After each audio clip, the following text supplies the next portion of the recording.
Hi everyone, English for the real world. Simple present and present continuous. In the dialogue, Mario described his household problems to his landlord, Mr. Watson. Did you notice the verbs that he used? Since he was describing general conditions in his apartment, he used the simple present tense. For example, the faucet in the bathtub drips constantly. One of the burners on the stove doesn't work. These are good examples of the simple present tense, which is used to describe general conditions or truths. You may often hear words like always, usually, constantly, normally, or regularly along with this tense. Some more examples. Most people in the United States speak English. Many commuters take the subway each day in New York. The Andes Mountains stretch the entire length of South America. I usually don't wake up before 7 in the morning. My neighbor constantly listens to her radio. They normally don't arrive until after 9.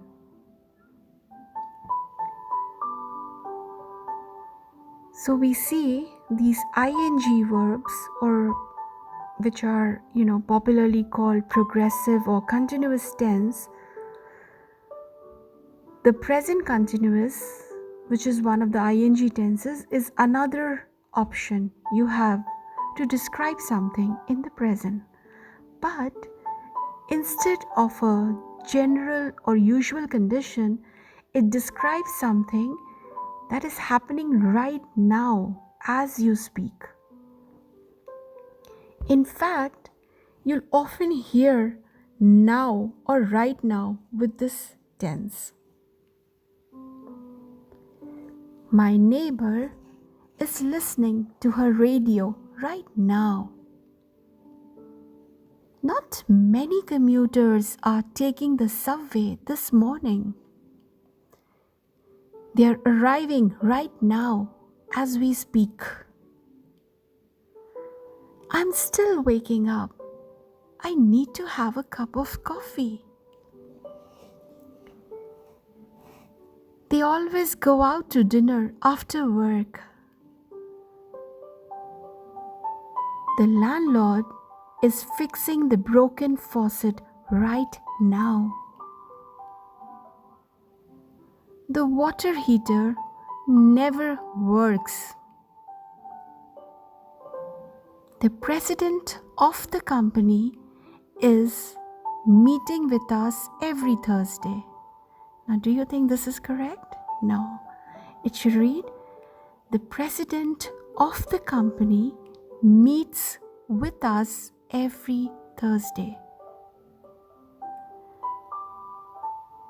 I am speaking. Could you please pay attention?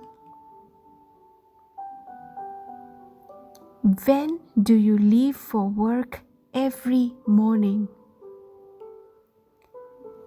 The Mississippi runs through the middle of the US. John is looking for a new computer. The director is writing a report that she'll submit to the board.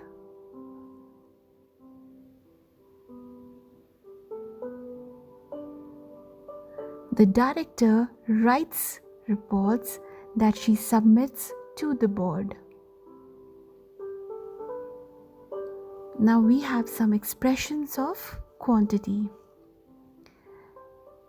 If you remember in the dialogue, Mario complained to his landlord that there were a few problems with his apartment.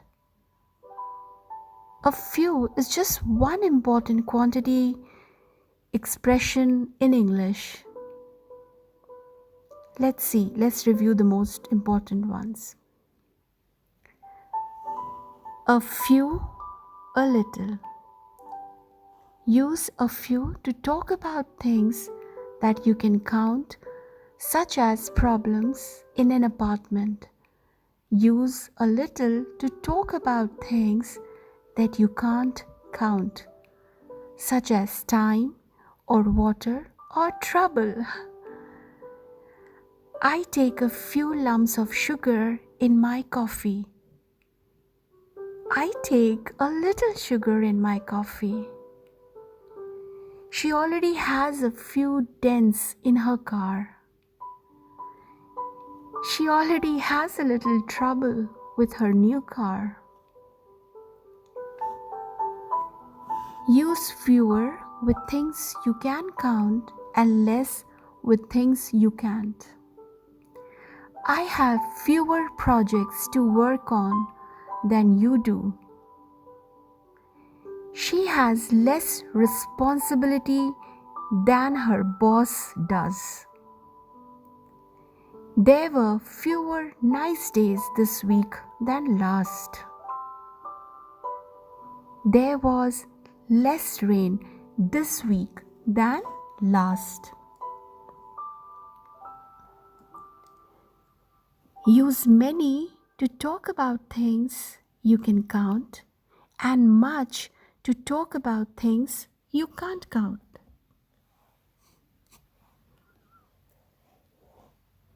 How many books did you read last month?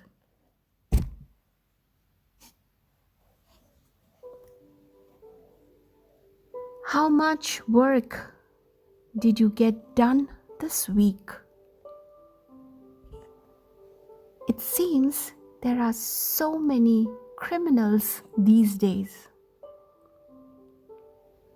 It seems that there is so much crime these days.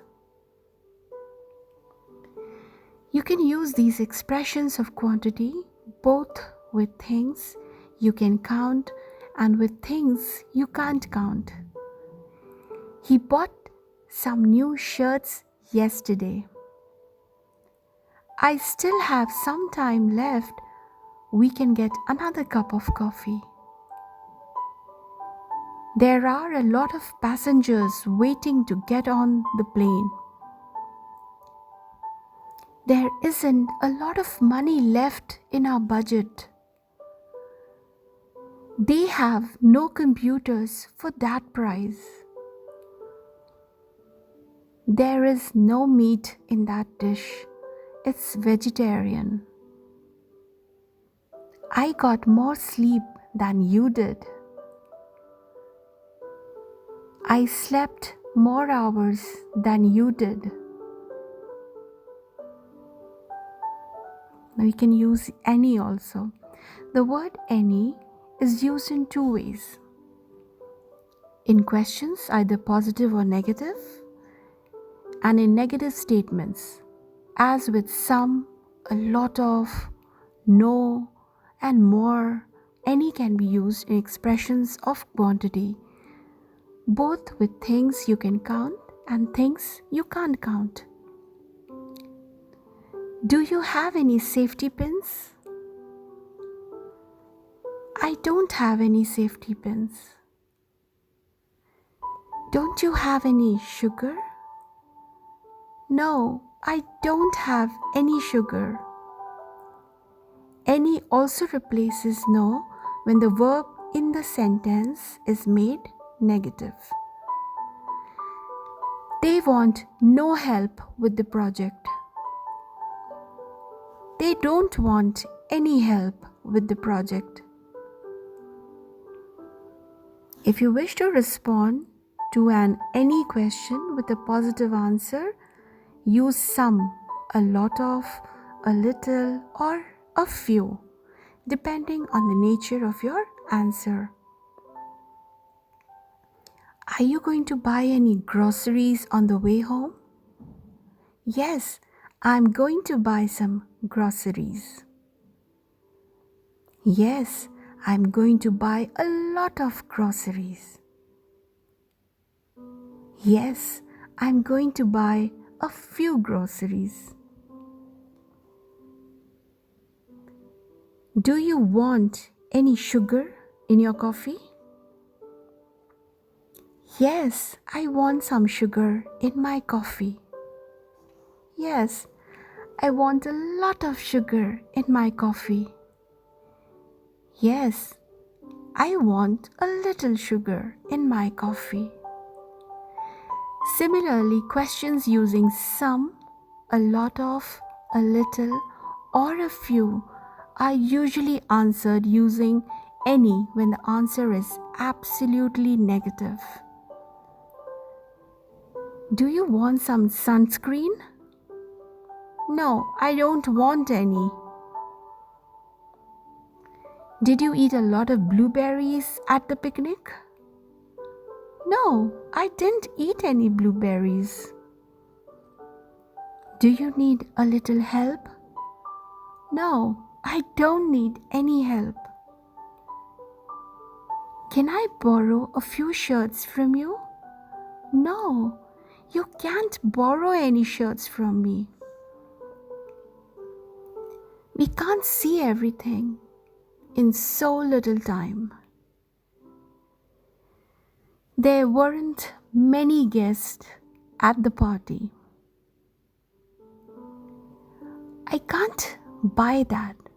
I have no money left. It's too sweet.